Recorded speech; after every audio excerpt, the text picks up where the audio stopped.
New day, new week. We are just that much closer to football season, folks. This is episode number 233 of YWC Football Talk, and the man with me today, Khari Thompson of Radio Boston. How a WBUR, I believe you were telling me before. One question I wanted to ask you right off the hop is: look, we were talking about this before. How you're not too much into the Patriots beat anymore, but how do you view things now from the other side of the looking glass? Let's call it. I would say a lot of the way that I did before. So before I was a formal sports reporter or kind of Patriots writer, what have you. I did a lot of blogging. I did a Yeah. lot of a lot of writing, just following the games. So I mean, you could say like I'm going to be more of a civilian, more of a fan these days in terms of my viewership. But I'm really going to view it the same way that I always have. It's like try not to get too caught up in the ups and downs or the takes, right? Just like what's happening, how to put everything in context as best you can. And I'm still going to be around, doing podcasts and occasionally, maybe doing some coverage of the team for Radio Boston, WBUR mainly, and public media is not necessarily the bastion of sports fandom Yeah. or things like that. But you'll catch me on there talking a little bit. I was actually talking some Patriots on Radio Boston a couple of weeks ago, so it'll happen. All right, so you know what? Let's get right into the nitty gritty of it. I know the last time you and I talked was before the draft, but how have you viewed everything since the draft, since schedule came out, OTAs, mini camps? Like, how do you view this team going into 2023? The simplest way I could put it is that I think the Patriots are better than they were last year, at least on paper. I think they have gotten better, right? From free agency, whether it was minor upgrades, right? Like switching Yeah. out Juju Smith-Schuster for Jacoby Myers, whom I really like, but you could say, okay, look, Juju, the whole point of bringing him in is yards after catch, right? And then you bring in Mike Gesicki, a guy who's going to be a red zone threat. I mean, he's a tight end, but he's basically just a giant receiver. Like that's what Yeah. he's going to be used for. That's what it sounds like they're already doing with him. And then you get Ty Montgomery back, who's going to be, if he can stay healthy, I think a bit of a better pass catching back than what they had last year. So I think that by and large, you could look at it and say this roster is good. Defensively, they're about the same, and obviously they got Christian Gonzalez, whom I think is, I mean, to talk about the draft, I cannot believe still, like when I look back, I cannot believe that it actually fell out that way. I just didn't think there was any way it was going to be possible. And I was very adamant. I don't know if I said it on here, but I'll say it here. I said it many times. People were like, "Yeah, the Patriots need a cornerback. Like they need one of these big long corners. So that's what you got to do in the first round." I'm like, "No, they don't. You do Yeah. not. They do not have to do anything, like just to do it." But my only exceptions to, oh yeah, Patriots, absolutely don't have to draft a first round corner. Two exceptions were Devin Witherspoon and Christian Gonzalez. And I thought of the two of them, Gonzalez had the better chance to be around. And they traded back. Just, I mean, they must have known something because I mean, the Commanders were right there, and they could have just done it, and they took Forbes instead. That blew my mind, and you knew they weren't trading back again. Nope, you're gonna go ahead and you're gonna take that. I know I was big on Zay Flowers, maybe getting in on one of these wide receivers, but at that point, at number 17, with Gonzalez being around, you have to. To Yeah. me, there was no other choice. The choice was basically academic, and you see the reports about him at camp, in mini camp and OTAs, he just already looks the part. He's a starter. I mean, like to me, there's no debate about this, especially not given what happened with Jack Jones. He's been removed from the equation, and who knows how long he's going to be out of the equation for. Could be a while.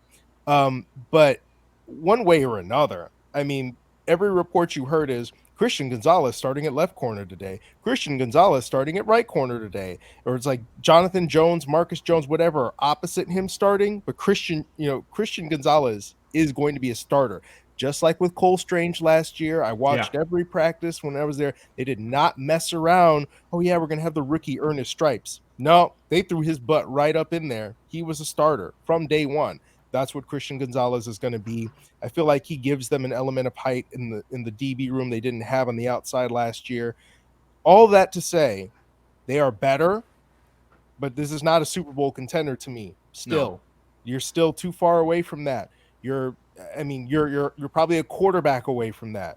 You're probably a high profile offensive weapon away from that. You might be one just absolute blue chip ridiculous pass rusher or like front seven force away from that. So this is going to be a good team that is once again going to compete for the playoffs and could very well be a wild card team. I think that with Bill O'Brien being in the mix, I think that they viewed it as if there's one thing that we had to fix, it was the offensive coordinator situation, and we did that. So this could be a playoff team this year, but it's not a contender. Yeah, I completely agree with you because I still say this that there's only three teams in the AFC that I can truly put like there's teams you can view as a contender, but there's only three teams I truly put in that contender realm. Now, obviously, one won the Super Bowl last year, one went to the Super Bowl, and then one's division rival Buffalo. And it's like, oh, there's all these other teams, but I'm like, look, last year we did it with the AFC West, where we thought, remember everyone going four teams are going to make it. Mm-hmm. Miami, New York, I don't know what to think. Miami kind of scares me just because like they've been really quiet. Like you don't hear anything coming out of them, which I don't know is necessarily a good thing or a bad thing. And then New York, we'll wait and see. But for right now with New England, if they can go out there every Sunday and there's a chance for them to win a football game, I'll take it. So like if they're, I still have them between 8-9 to 11-6 being best case scenario. Like you steal a couple of games, something they didn't do in 2022. But if they can do that this year, this is a big year for Mac. I don't think you can you can't hold him back. You gotta go out there and see what you got because if you know he's not gonna be him and you're not gonna pick up his fifth, you gotta look at drafting someone next year just because you can't be like, okay, if Mac plays bad, you gotta go to Zappy. I think it's just one of those things where you kind of gotta wait and see. And the other thing I want to get into before we address the big rabbit in the room, or elephant, excuse me, the Bill Belichick getting fired reports and stuff like that. Like I see ESPN talk about it where they're like, he's the reason why Tom Brady walked away. Where I'm like, read the book. Read if you don't know what book I'm talking about, people. The Dynasty, Jeff Benedict, incredible read. But I just don't see a world where he gets fired. I would see it as him moving upstairs and more or less doing football personnel decisions and letting someone else coach. I just can't see a world where Kraft cans him. I think it would have to be everything goes wrong or there's just something horrible behind the scenes we don't know about going on. That's basically it. I mean, I feel like at this point, you've got 2 to 3 seasons before Bill Belichick breaks the all-time record for coaching wins. Yeah. And I think that unless the Patriots just are absolutely terrible, like I'm talking like 4-13. Yeah. I mean, as long as they are okay, he's getting the rest of the time. And once he gets them wins, I think at the end of those 3 years, once he's got that record in the can, then he's done. And whether he moves upstairs, whether he rides off into the sunset entirely, then he's done. I don't think he's going to be coaching until he's like 76 years old. I don't really know that he's going to do that he's got anything else to prove. So I think this is something that I've discussed with people recently. When you're talking about, and again, to kind of tie it into the overall team, there's no one real superstar of this team on the field in uniform, right? I mean, Matthew Judon is about as close as it gets. I mean, he's a really good player, Pro Bowl player, but even he is like really, really good, but superstar, don't know about that. He's got the personality, but not the characteristic, like the on talent ability. I mean, I would say that they're probably about close because I think that he's a fun personality, but he's also a really good football player. But again, if you're talking about superstars, big names, what attracts the headlines when it comes to New England? It's not the players, it's Bill Belichick. It's always Bill Belichick, especially now, right? It used to be Tom Brady, like they kind of split it, right? But right now, there's no Tom Brady left to talk about. It's Bill Belichick. So when people talk about the Patriots, it's all about, Bill Belichick, has he lost his touch? Is he going to be able to turn this motley crew into another Super Bowl contender? If he doesn't, then what's his future look like, et cetera, et cetera. So that's really all people have to talk about right now because there are no guys that you look at on the New England Patriots where just like, oh yeah, let's go ahead and talk about that, unless it's Mac Jones. And it's like, what are you talking about with Mac Jones? Yeah, it's a big year 3, just like it is for all these other third-year quarterbacks to see if they're it, unless you're Trevor Lawrence, because you already know Trevor Lawrence is it. He's the only one that you already know is it. So yeah, great, big year for Mac Jones, and if you don't If he doesn't play well, then Bill Belichick's going to get rid of him, or what have you. You can only carry that so far, but Belichick is this inexhaustible wealth of topics for the national media when nothing else relating to the Patriots serves. So that's what we're going to do.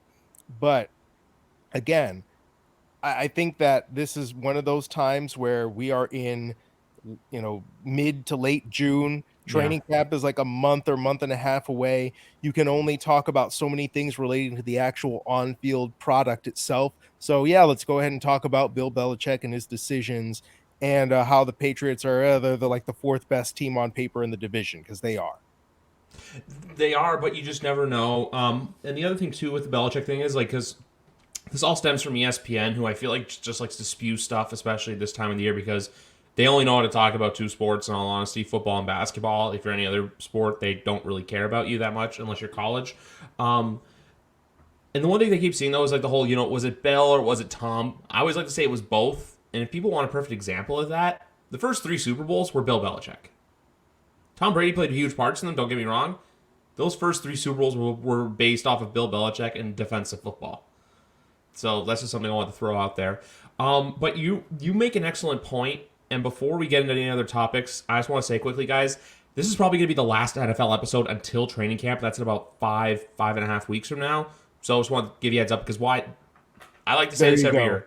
This time of the year, you're in the news for either you're getting money, or in the case of Jack Jones, you did something stupid, which, look, we don't condone it. We'll see what happens. But I just don't understand how you go into an airport with a loaded handgun. Maybe that's just because I'm like Canadian, just because, like, look, guns aren't a thing. Two of them. Two loaded handguns. I just don't like everyone making reports out about, like, I feel like it's getting skewed where it's like he could face, like, a minimum of 2 years, and some people are running with, like, the longer ones. Like, he could face up to 30 years in prison. And I'm like, let's just see what happens. I think if there was more serious allegations, he would have been cut, because, like, 2013... Hernandez was cut like immediately after he got arrested. I don't think Jack Jones is still in jail at the moment. I can't confirm or deny that, but that's just something I want to throw out there. Why I'm probably I took a break between May and June. I just want to get a few episodes in here now beforehand, but this will be the last NFL episode. I didn't say football in general. There might be another football episode coming, but this will probably be the last NFL episode, guys, until the end of July, beginning of August. Moving on to the big fish in the room quickly. And this will be the only reason why I would record. Yes. DeAndre Hopkins. Mm-hmm. Do we view it as if we sign? I want to view it from the standpoint of, if they sign him, great. But if they don't sign him, how do they go on about it? Or do you think it could make a huge impact on how they do this year? Just because, like, I think it'd be one of those things. Hey, it's like a luxury. You'd be great to have, but I don't think it's like the worst thing in the world if he decides to go elsewhere. I think you put it well. Yeah. Here's what I'll say. If DeAndre Hopkins signs with the New England Patriots, he's immediately the best receiver on the team, one of your best players. I mean, yes, he's 31 years old, and you can point to that. But again, I think that given the way that he's played when he's gotten even halfway decent quarterback play, and honestly, even sometimes when he hasn't had halfway decent quarterback play, when it's just been bad, this guy can still probably put up numbers and still be a like at least like 1B kind of receiver for the next 2 years or so. Maybe even longer, and maybe he can be like more of a number 2 type. Basically, as long as he stays healthy, he's going to be a good player for you. He's going to be productive. I mean, speed was never really his game. He can be crafty enough. He's still big. He's still got great hands. Not necessarily that big, but he plays big. He's like 6 foot, and he's still out there out jumping everybody and all that. Like he just goes and gets the football. He finds ways to get open and make catches even when he's not. So I think that you can easily look at that and say, yeah, I mean, if DeAndre Hopkins is on your team, you're better for it. But again, how much better? If DeAndre Hopkins is on your team, does that make you a Super Bowl contender? No, not yet. No. I mean, again, this is what I'm talking about. Like the Patriots, and again, I said this earlier, right? Like they're a top tier weapon away. DeAndre Hopkins is better than what you got, and maybe he can be a top tier weapon here, perhaps. But is it the same as like adding Jamar Chase? Not really. So I think that you got to manage expectations a little bit. with Hopkins. And again, you got to look at the fact that he is 31 and you don't know how he's going to hold up over a full season. I mean, any number of things can happen here. But yeah, I think it would make them better. It would not by itself suddenly make them a Super Bowl contender. Like I don't want us to start talking about that because you're gonna end up disappointed. Like I'm sorry, that just is what it is. But real quick before I'm just to wrap it up on this way, Yeah. it wouldn't kill the Patriots if they didn't have him because I think ultimately what this offense is going to be is spread the ball around the way it always has been. And Bill O'Brien find matchup problems. Mac Jones get the football out of your hands and into guys that are going to make plays. That's what they're gonna do. You're gonna have spread ball. It's like what I like to say with fantasy football every year. Don't draft Patriots unless it's Mondre. That's my motto now because Mondre's gonna be Yeah. the bell cow back. And then even with the other running backs, I actually had Alex Barth of 98.5 Sports Hub on last week, and I was basically talking to him about it. Like, is there a depth chart where it's not really? I think it's going to be even distribution where it's like those like small chump yard plays. You can see Kevin Harris coming in. You have a third down situation. You need a running back out of the field who's going to catch. You can bring in Pierre Strong.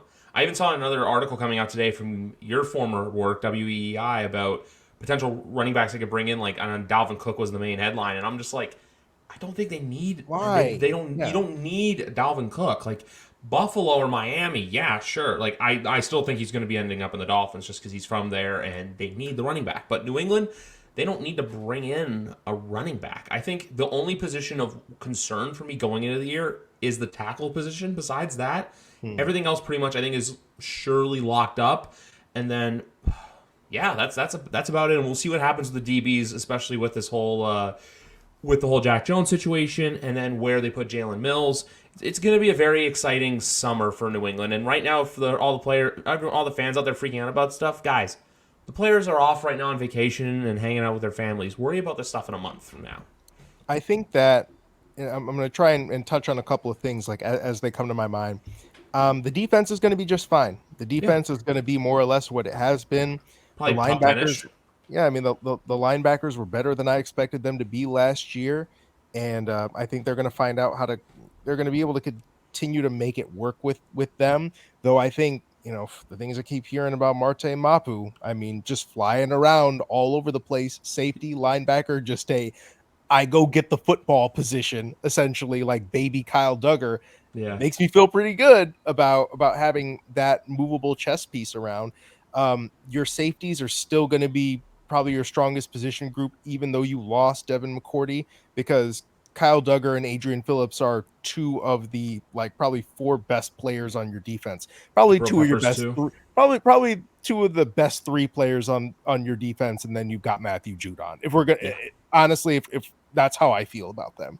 And then with the corners, I mean, Christian Gonzalez, he's a rookie, but you're hoping that with that pedigree, that ability that he has, he can at least play solid. I'm not worried. I wasn't worried about the cornerbacks after this past year.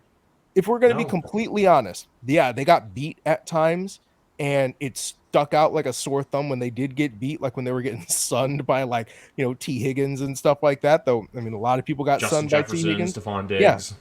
but by and large, they were one of the better position groups on the team. Yeah, Like they were solid. They were at the very worst average.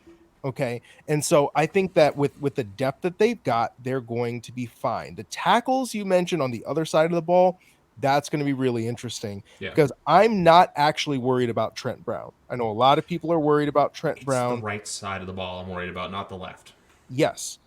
And I think that's one of those where I just feel like I can't fully get behind the idea of Calvin Anderson and or Riley Reef. I would probably rather go with Calvin Anderson in terms of he's a little younger. I mean, Riley Reef is what 34 years old. He's probably not going to make it through a whole season. I can't remember the last time he like did.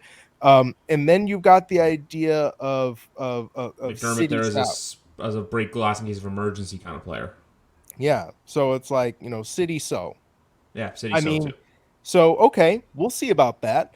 Um, I like the idea of trying him on the outside because again, he played guard mostly. He was drafted as a guard, but he has tackle profile in the same way that people are like, oh yeah, kick Michael Onwenu out to the right side. to right tackle. Well, so has that same kind of length, size, speed, movement ability profile that Onwenu did. So I think that you would rather try that as a developmental prospect than mess around and move, say, Onwenu out to right tackle, and then you throw a rookie in at right guard and say like Antonio Mafi or so, and then you're getting pressure and Mac Jones or whatever quarterback is back there, getting pressure right up the middle in their face. You don't want that. Would rather start off, and I feel like that's what the Patriots are going to do, unless one of these young cats is just like blows people away and like I've got to start you, like I've got no choice. You're going to see Onwenu on the at right guard, and you're going to ask him to help out a lot with whomever is over there at right tackle, whether it's Anderson, Reef, what have you, and they're going to be getting a bunch of tight end help as well. So I totally agree with you that is a position of concern. Yeah, that's just it. It's gonna be a wait and see. That's like where I'm gonna be focusing most of my energy on campus. Hey, what do they do with especially that right side of the offensive line? Because you have David Andrews, you have Jake Andrews behind him now, which is nice to see if there is Hey, depth there. And going to your son comment, it wasn't a problem for me with like Justin Jefferson and T. Higgins because I'm like, look, those guys are gonna do that to you. It's when Dante Pettis and Equinemius St. Brown are doing it to you. That's when I have a problem with it. Like when those see, guys are running all over the field. see, No, see. just to your former home, but it's just that's the game that pissed me off most in I mean, 2022. that was the worst receiving core in football. Like, Yes, let's be completely honest about this. Which the funny thing about that though was that game wasn't even about Dante Pettis or Equinemius St. Brown or whatever catching the ball. It was about the fact that they couldn't stop the run, which is a whole other thing that the Patriots need to get better at when it comes to stopping the run against a quarterback that can run. But fortunately, you're not necessarily going to deal with that a whole lot in your division now. You got 45-year-old Aaron Rodgers back there. They're not running him on read options anymore. Tua Tagovailoa is not really a big runner. Josh Allen will run, but I I would think the Bills might want to take that away a little bit more so that this guy doesn't like give himself brain damage by the time he's 28. I feel like with Josh Allen, they make him avoid less and less reckless plays. That's the big thing with him. Um, God, also I'll admit this too. I got into it with someone on Bill's thing last week just because their fan base for some reason loves to celebrate the fact. Look, yeah, they've beaten us 5 of the last 6 games where they've played us, but I look at it like guys, you should have bigger aspirations. Like we don't look at you and we just look at you guys like go win a football game in the middle of January. That's where you make your marbles. Because the hat and cap, we'll call it what it is, a shirt and cap game.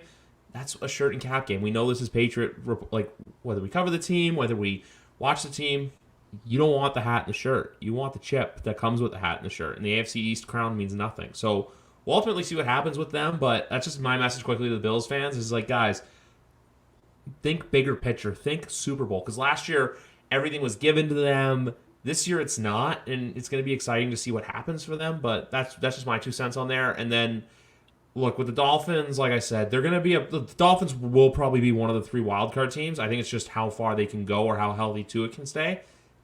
And then I'm not ready to make any statements on the New York Jets yet. I'm not. I want to see them No, play. I don't yeah, want to be one of those guys where it's like Aaron Rodgers is going to do this and this. I'm like, okay, last year they were great, but then you have Nathaniel Hackett running their system, who wasn't good in Denver last year, and to crown. Like I view the Jets in the same limelight I've been viewing Detroit, where I'm like, guys, let's see these guys play football before we crown them on anything. And to the Detroit part, I want to see them succeed. I just don't like everyone in the media saying they're going to win 10 games, they're going to win the division, Dan Campbell Coach of the Year, which I still think is bogus because Coach of the Year always goes to a coach you don't suspect coming. Like last year, well, no, it's the truth. Like when Matt Nagy yeah. won it because the Bears went 12-4 after not really doing anything the year prior. So we'll wait and see what happens there. Like But I guess that's the thing though. yeah, The games have to be played. So it's like we can talk all this and say you expect a certain thing to happen, or well, yeah, on paper, guys are looking really again. That's why I keep on saying on paper, the yes, Patriots are the 4th team in the division. And you know what? At the end of the day, they may very well end up being the 4th team in the division. But the idea that the Jets, look, again, the Jets on paper should be Super Bowl contenders because they had a Super Bowl caliber defense last year that was over there just killing people all over the place, but they had no quarterback, Yeah. right? And so, oh, great. Now they added one of the greatest quarterbacks to ever play. So they should definitely be Super Bowl contenders, right? But again, I you got to show me. Like that's what I got. You got to show me. Until you show me, I'm not giving you anything.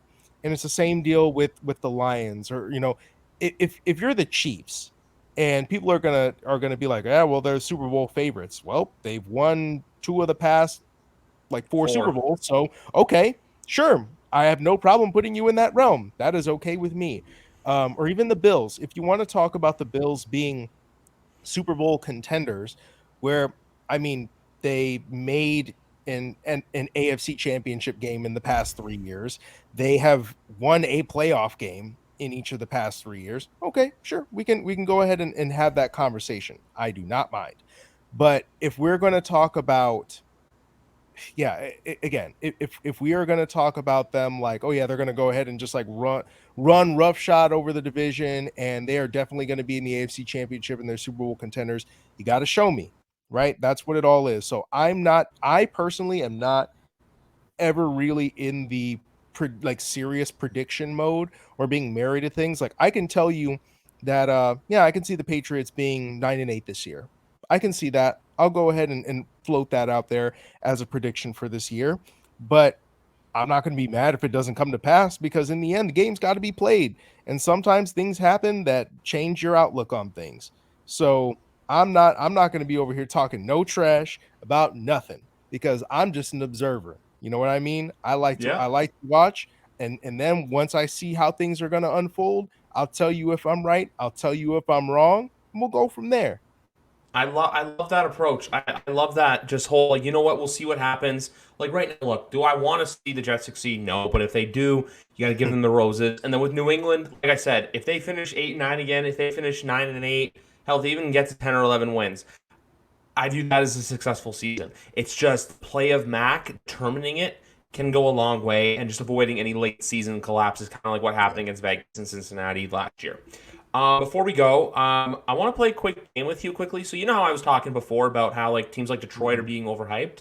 Yeah. I don't want. I've been asking people this, but I want to ask you this in a different sense. I Okay. want you to give me a team that you would buy. Like, say if I give you money for stock, like you're buying stock in Okay. on an Okay. NFL team right now.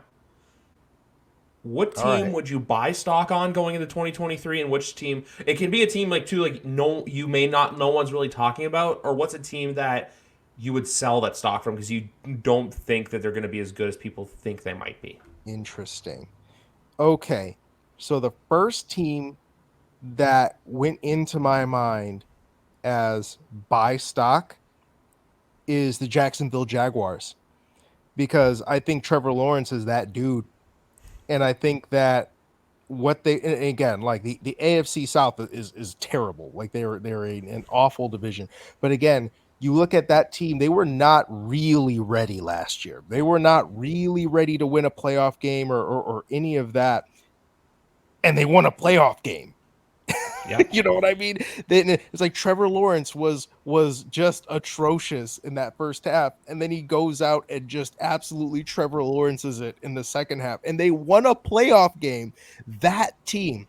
So I'm looking at that and I'm saying, I think, and again, you mentioned Mac Jones and his play being a determiner, Yeah. determinant of how they're going to be. Look, I think the Jaguars already know they got that freaking dude. So I look at that as a team that, especially if they make the improvements that I think they can make, and Trevor Lawrence is as good as I think he can be in year three, that's a 9-win team that potentially wins another playoff. That's going to be hosting a playoff game. You Yeah. know what I mean? And they are going to win like they could win another playoff game, and then just I don't even know, man. Like you never you just there could be one of those teams that you just don't know, because they've got that dude. And I mean, think about it, right? Joe Burrow in his second year comes into this. You didn't think the Bengals were going to be, going to the Super Bowl, right? Yeah. They didn't really feel like that team either, and then they just caught fire at the right time because their skill positions were ridiculous, and they had a quarterback playing at such a high level. Didn't really matter that their defense was kind of sus and that they had no offensive line. They just had a superstar at the quarterback position. So Yeah. I'm looking at them, and honestly, I feel like if you're talking about a team that I would sell on, I feel like I am kind of selling on the Lions, and maybe that's bias, maybe that's hating because I'm from Chicagoland. But look, Yep.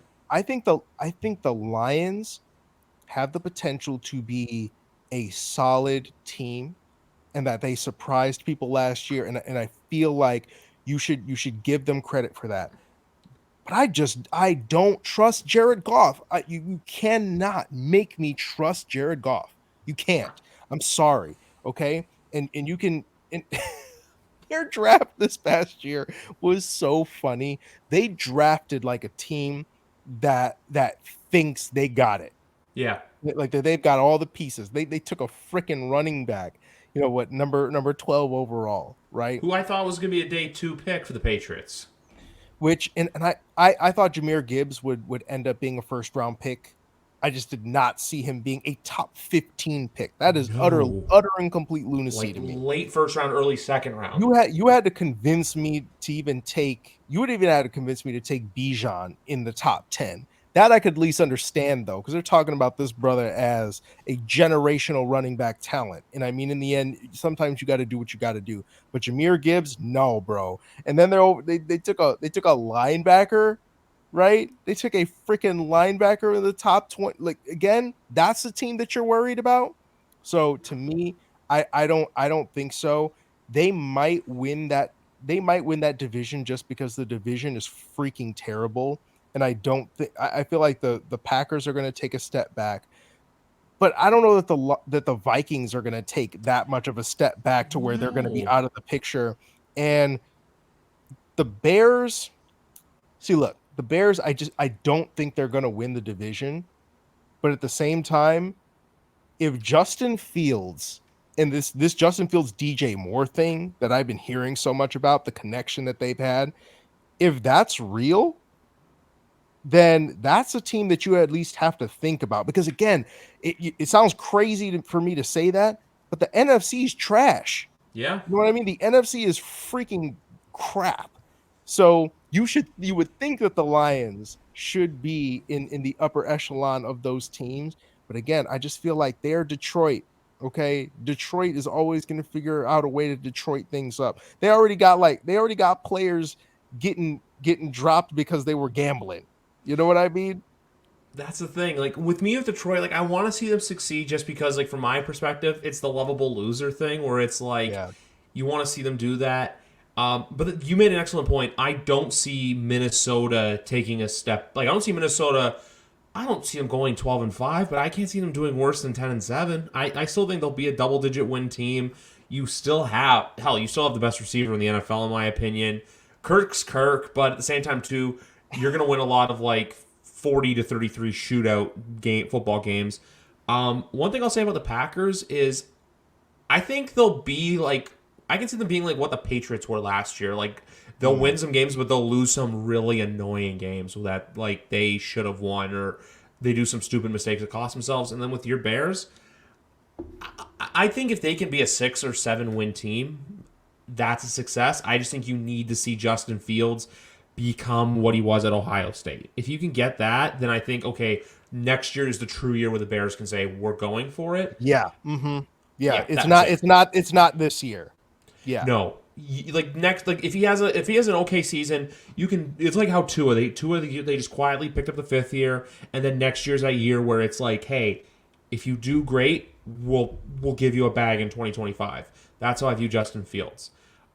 Two teams like because I've said Detroit a lot on this podcast. I like I said, I just don't like the media hype. Also, I don't like them getting Kansas City opening night because if they go out there and lose, then it's gonna be oh, hey, we were all wrong about Detroit because you know how everyone loves to overreact to week one.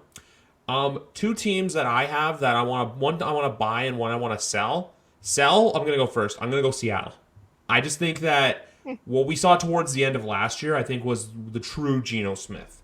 I think he's a good NFL quarterback. I just don't think he was what we saw through the first week. The whole, oh, they write me off, but I ain't right back. Like, I don't think that Geno Smith's coming back. And for buying, I'm buying low, but something tells me that the Atlanta Falcons can potentially make noise this year.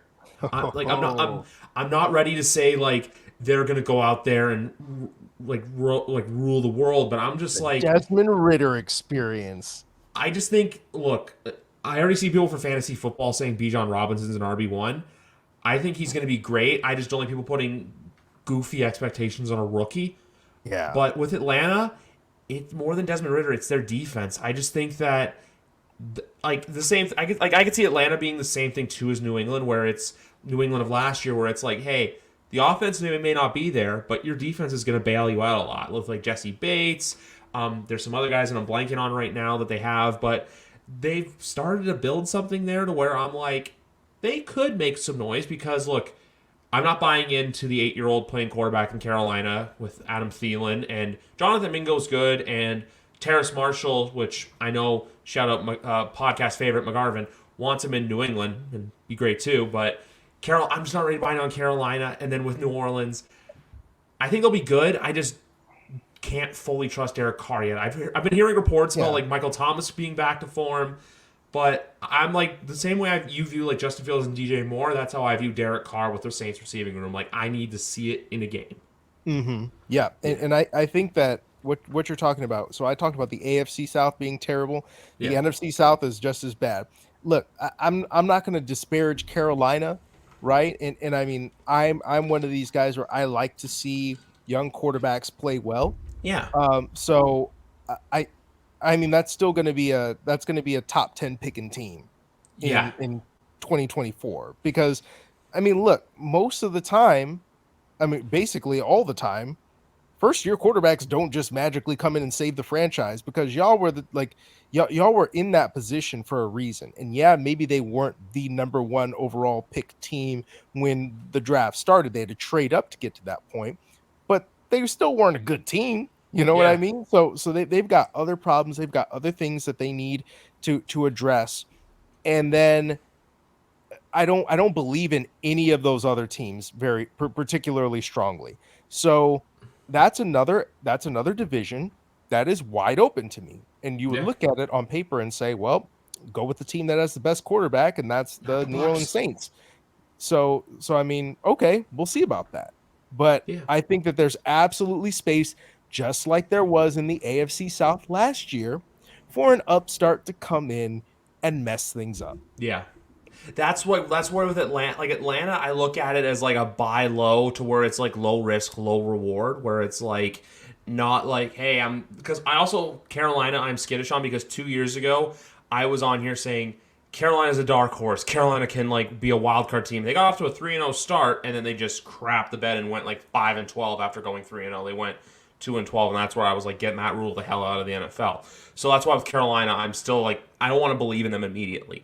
Atlanta, look, I think they could potentially make noise. I still think it's between them and New Orleans to win the division. And then with Tampa, you've got basically they're gonna be bad. They're gonna basically pay the price of what you did to go all in to win a Super Bowl. It's gonna come back to haunt you. That's what's gonna happen to the Tampa Bay Buccaneers. And I just don't know what to think of the Saints yet. Like I said, I'm at the point in the NFL offseason where I'm like, just get me to watching men in pads beat each other up. Yes. Get me to the car crashes. Yes. And, well, the car crashes are about a month and a half away. So, yeah, until then, I hope you enjoy yourself. Stay away from the blog, stay away from ESPN, all the things that are going to cause your blood pressure to rise. Just take it easy. Enjoy some baseball. I took my 3-year-old to her first Red Sox game the other day. Do whatever it is that helps you find your zen up until training camp starts. That's exactly it. And folks, for me, it is football related. As I was saying in my tweet earlier today, shout out to Crier Media, the folks who helped me put on this podcast, who have been gracious enough people. They sent me to the Canadian Open last weekend, And this year, I am the Toronto Argonauts correspondent for them. So every Argonauts home game, I'll be live tweeting from their account. I'm in the locker rooms. I'm with the players. I'm in the press conferences for every home game. And the Hamilton Ticats, who are their biggest rivals, by the way, who they played last night. So I will be here all season long for that. So I got that to focus on right now. Canadian football, guys, check it out. There'll be a podcast coming here, or there. Before we go, though, I didn't realize this until we started recording, but I just wanted to say this to you quickly. Just wanted to recognize Juneteenth. Just obviously, today's a big meeting day and everything like that. I don't know how that was. I realized as we were recording, I just wanted to say something to you. Hope that was okay. Yeah, thank you. Appreciate it. We had a great day today. Yeah. Grilled out, spent time with family. Yeah, thank you. You're welcome. But anyway, folks, Khari will be back all season long. Can I get that promise out of you right now on air? Sure thing. I'll be around. We love to hear it, folks. But anyway, guys, like I said, you may see me for some CFL stuff in the coming weeks, but if not, guys, I will see you at the end of July, beginning of August, when training camps are set to begin. This face is gone for a month. Good night, everybody.